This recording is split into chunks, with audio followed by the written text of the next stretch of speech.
Hi everyone, this is Farhana and welcome to my channel Create and Leave F&J. A very special thanks to Zainab for being with me. আজকের recipe আপেলের বরফি। মাত্র 3টি উপকরণে কোনো তেল, ঘি অথবা মাখন ছাড়াই তৈরি করা হয়েছে। খাবারটি আরেকটু মুখরোচক করতে আমি নারকেল ব্যবহার করেছি। আরও ভিডিও দেখতে আমার ইউটিউব চ্যানেলটি ভিজিট অথবা সাবস্ক্রাইব করতে পারেন। পরবর্তী ভিডিও নোটিফিকেশন পেতে সাবস্ক্রাইব করবার পরে বেল চিহ্নটি ক্লিক করতে ভুলবেন না। এছাড়া ফেসবুক পেজটি লাইক অথবা ফলো করে সাথেই থাকুন। সবগুলো প্রয়োজনীয় লিঙ্ক তথ্যসহ এই ভিডিও ডেসক্রিপশন বক্স এবং প্রথম কমেন্টে লেখা আছে। জানিয়ে দিচ্ছি উপকরণ। ডেসিকেটেড কোকোনাট অথবা শুকনা নারকেল 1 কাপ। যদি ফ্রেশ কোরানো নারকেল ব্যবহার করেন তাহলে সমপরিমাণের কোরানো নারকেল চুলার মাঝারি আঁচে বারবার নেড়ে পানি শুকিয়ে ঝরঝরে করে নেবেন। সাদা দানাদার চিনি 1 কাপ। সুন্দর গন্ধ যোগ করতে এলাচের গুঁড়া অর্ধেক চা চামচ।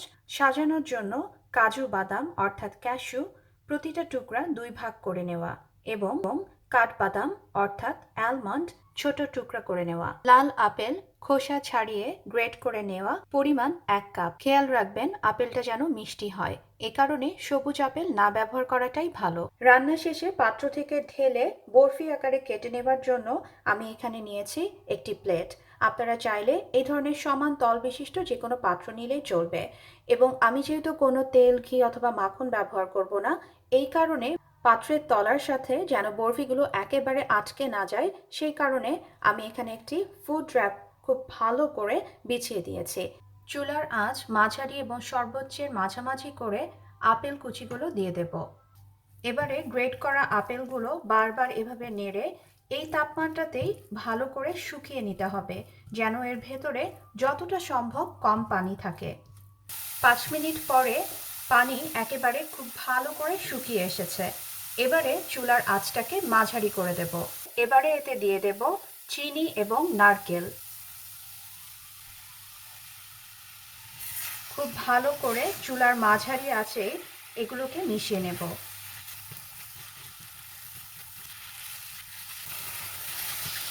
সবগুলো উপকরণ আমি প্রায় 1 মিনিট ধরে খুব ভালো করে মিশিয়ে নিয়েছি। এবারে চুলার আঁচ মাঝারি এবং সর্বনিম্নের মাঝামাঝি করে 3 মিনিট বারবার নেড়ে এটাকে রান্না হতে দেব। এর ফলে চিনিটা গলে যাবে এবং অনেক বেশি আঠালো হবে। 3 মিনিট পরে এবারে এতে দিয়ে দেব এলাচের গুঁড়া। এলাচের গুঁড়া দিয়ে খুব ভালো করে মিশিয়ে নেব।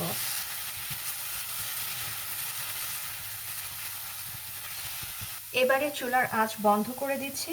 খুব দ্রুত চুলা থেকে সরিয়ে এবারে একটি পাত্রে ঢেলে নেব। আমি যে চামচটা দিয়ে রান্না করেছি তা দিয়ে খুব তাড়াতাড়ি এভাবে একটি চারকোনা আকার দিয়ে নিয়েছি।